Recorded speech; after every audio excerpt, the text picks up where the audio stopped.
Good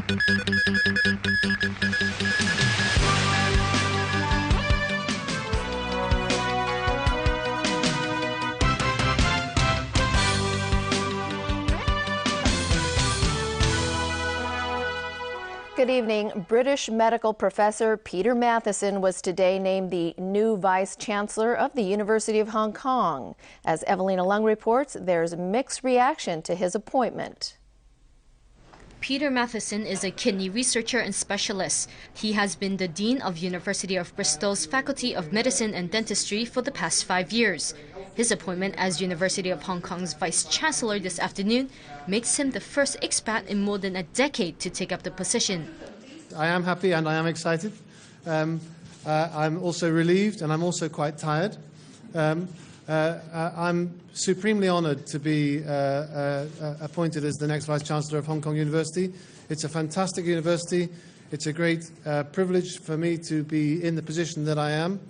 I will work at my hardest to justify that confidence and to prove to all the bodies that it's been a good decision. Some of the university's professors remain doubtful over Mathieson's appointment. They say they can't comment just yet on whether he is well suited for the position. He has his strength and he has his weaknesses. And his strength is he's a very communicable person. He has good skills of communications. He's willing to listen and he's willing to learn. His weakness, obviously, is has almost zero knowledge about this area of the world, not just Hong Kong, but also Asia, China. Hong Kong environment is far more complex, more political charged than the environment that he used to stay. Chan Yun-ying, director of Hong Kong Youth Journalism and Media Studies Center, agrees with the law professor. She spoke out against Mathieson's comments that Hong Kong's social and political situation has stabilized in recent years compared with just after the handover. But we all know the current situation is the exact opposite, she said. Charles Chang, senior advisor to the Vice Chancellor, also waded in. He accused Matthieson of failing to have a vision for the university and sees it as simply another job. But there are those who support the new Vice Chancellor, including the university's student union. The union's president, Lawrence Tang, also played down Mathieson's lack of Hong Kong experience. Evelina Lang, TVB News.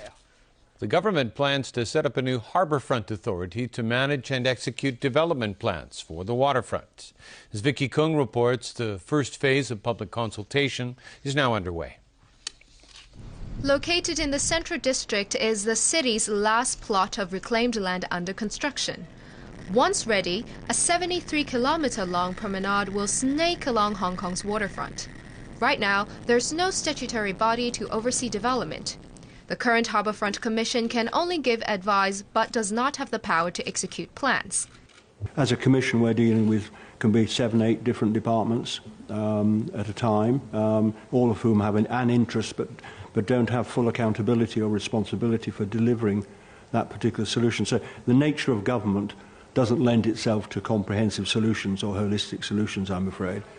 The government has proposed the setting up of a harbourfront authority. It hopes the new body can speed up development, reduce bureaucratic red tape, inject creative ideas, and make the waterfront a landmark of Hong Kong. Our chief executive has already made clear that as long as the proposal is supported by the public, the government will take forward the legislative work and provide the necessary financial support. Members of the public have until January 4th to voice their opinion on, for example, whether a separate body should be set up and whether it should be managing and organizing events at the harbourfront. Authorities stressed the priority is to make the promenade a public area for local people. On the controversy involving a military dock in central use by the local garrison of the People's Liberation Army. If the site is not to be used, if the site is not in military use, the public will have free and complete access to that particular piece of harbourfront. But even if it is closed for military use, the accessibility, in particular the connectivity of the promenade, will not be blocked. If the proposed harbourfront authority is approved, the board in charge hopes to first develop the waterfront in Wan Chai and Central here. This is because the land here belongs to the government, which makes planning much easier. Vicky Kong, TVB News. The Legislative Council House Committee today rejected a bid by pro-democracy lawmakers to invoke special LegCo powers to look into conflict of interest allegations facing Secretary for Development Paul Chan. Diane To has that story. The motion to invoke special LegCo powers to investigate Paul Chan was raised by Kwok Ka-ki of the Civic Party. Mr. Chan has been giving answers in drips and drabs. First, he said that he didn't recall, and then he changed his version by saying that the land was actually owned by his wife, so on and so forth. And it is a very important matter involving public money. If he is hiding his possible conflict of interest in this matter, then we should not sit on our hands and do nothing. Backed by other pro-democracy lawmakers, Kwok wants straight answers from Chan about his involvement with land assets in the Northeast New Territories, where he's leading a massive redevelopment project. After repeated grilling in LegCo before the summer break, Chan was criticised for giving dubious explanations. For example, he referred to the owner of the company that held the land, his son, as his wife's family. Lawmaker Michael Tien, who opposed the motion, defended Chan's decision not to disclose all relevant information. I've checked with lawyers. The lawyer said, yes, if the trustee prefer not to be named, you cannot then name the trustee. So do we have the right as legislative councillors to require him to go above the law as an official?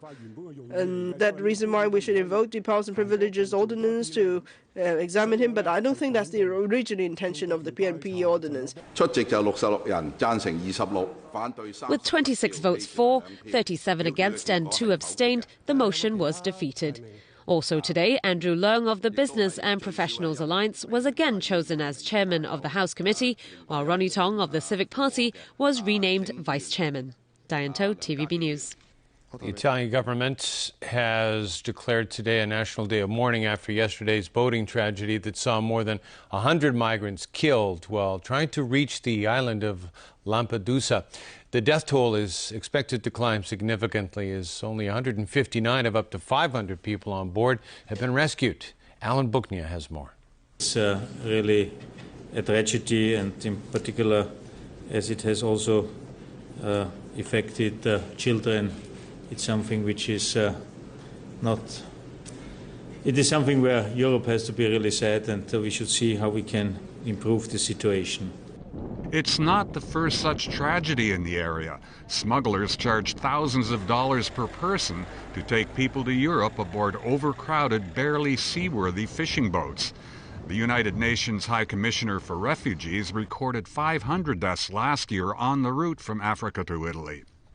You have to think of the tragedy that lies behind this, which is that these people, many of them are likely to have been fleeing war, fleeing persecution, fleeing human rights abuses in their own countries. So this is a tremendous tragedy of multiple layers. Italian Minister of Integration Cecile Kyenge called for stronger European policy on refugees. She said humanitarian channels need to be developed among EU countries to help protect asylum seekers and prevent human trafficking.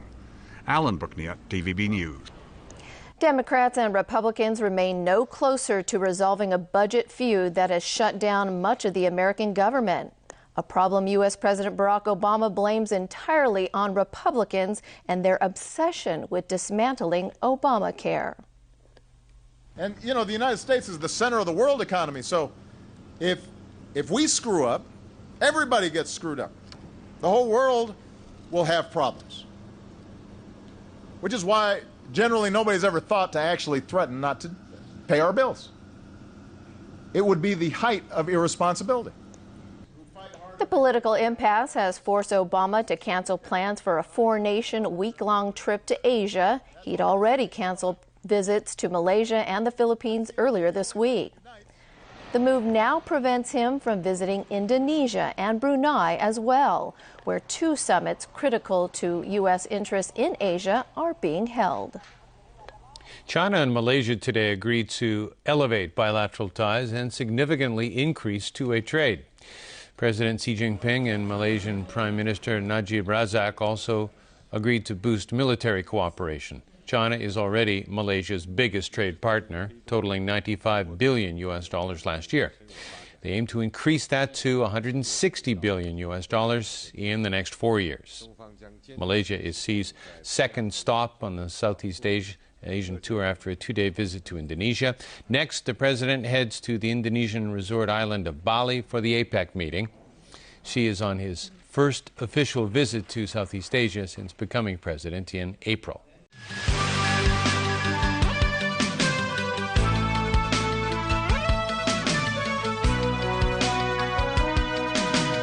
Welcome back. Taipei-bound China Airlines flight was forced to make an emergency landing in Australia because of engine failure. The flight, which had taken off from Sydney, was diverted to Cairns. The Airbus A330 aircraft reported engine problems over Cape York. It was carrying more than 200 people. There are reports only one engine was functioning when the plane landed. The airline is investigating what went wrong.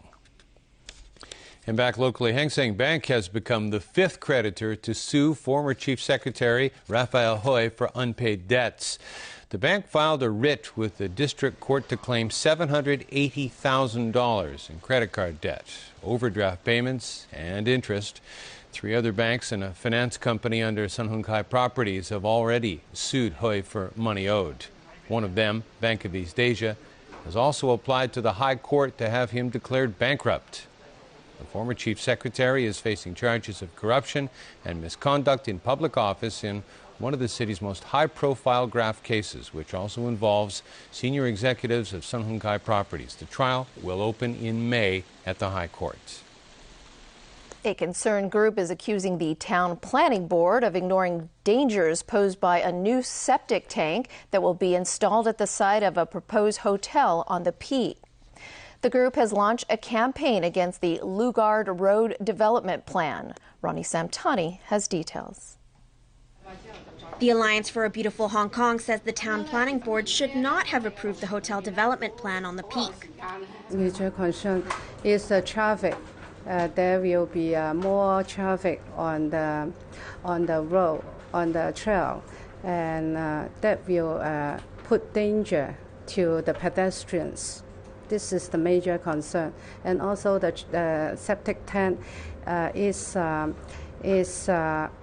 necessary because there are this many people and there are no proper sewage built in that area. Because the current site is not connected to the public sewage system, a new septic tank will need to be installed to cater to guests and employees at the hotel. The developer has proposed that a large septic tank to process 20,000 liters of sewage produced each day be installed on the slope next to the mansion. But the concerned group fears that residue from the septic tank will leak down the slope and affect the walking trail and country park. The group has launched a campaign against the project and is hoping to secure 100,000 signatures from the public in support. Lugard Road is the first section of the Hong Kong Trail and was ranked as one of the top 10 walking trails in the world by Lonely Planet. Despite objections from local residents about pedestrian safety, the Town Planning Board recently approved plans to convert the Grade 2 historic building into a boutique hotel. Because of a landslide in 2006, this slope was cemented down, and so any water leakage from the septic tank won't be absorbed. Instead, it may trickle down into the Pak Fu Lam Country Park below. Ronnie Samtani, TVB News. Many parents lining up for kindergarten spots in North District got upset today when they realized they hadn't queued up early enough. Here's Diane To. This kindergarten in Fanling stated early on that only 150 application forms would be given out. This mainland mum, one of more than 200 people in line, had been here for a few nights already. Complaining that the application process has dragged out too long, she said she had no choice because if she didn't come early, she wouldn't get a form. This elderly man queuing for his grandson said he never expected Hong Kong residents would have to fight for a spot too. When school staff came to give out the forms to the first 150 people in line, the rest of the crowd got rather upset. The principal said the school's decision not to give out more forms is aimed at not putting pressure on the kids who may not make the cut. But many parents still stayed behind, hoping the kindergarten would change its mind and give them a chance. The school ended up giving them waiting list forms. Another kindergarten in Shengshui will give out application forms tomorrow, but already there were hundreds of people lining up outside this morning. This parent said people were offering to queue for them for money. The man said he would do it for $800, and I said $800 is too expensive. Secretary for Education Eddie Ng visited the area this afternoon to check on the situation. He called on the kindergartens to offer online application forms to make it easier for parents. But with concerns raised that schools may not have the manpower to handle a huge number of online applications, Ng promised to discuss with the kindergarten sector next week on how to improve the enrollment process. Diane To, TVB News. Have a happy weekend, everyone. Good night.